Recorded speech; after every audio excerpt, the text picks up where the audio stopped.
Welcome to MMC news.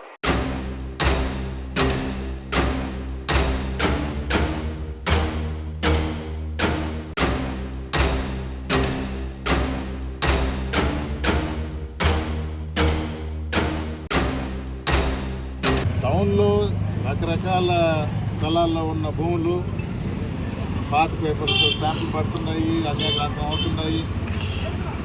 ఫ్యూచర్లు చెప్తున్నాం, విలేకరుల ద్వారా అందరికీ తెలియజేస్తున్నారు. ఇలాంటి భూములు ఎవరన్నా కొన్నా ఫ్యూచర్లో ఇబ్బంది పడతారు. గవర్నమెంట్ భూమే దొంగ సంతకాలు పెట్టుకొని దొంగ సర్టిఫికేట్లు సృష్టించి ఎప్పటికైనా ఇబ్బంది పడతారు. గవర్నమెంట్ పాత్ర ఇప్పుడు చెప్పాం కదా, ఈరోజే మనం ప్రోగ్రాం ఒకటి పెట్టాం. మెడికల్ కాలేజీలు గవర్నమెంట్ నుంచి ప్రభుత్వం నుంచి ప్రైవేట్ పరం చేయాలి. జగన్మోహన్ రెడ్డి గారు ఏమన్నారు, రేపు మా ప్రభుత్వం వచ్చిన తర్వాత ఇది తిరిగి మేము ప్రభుత్వం తీసుకుంటాం.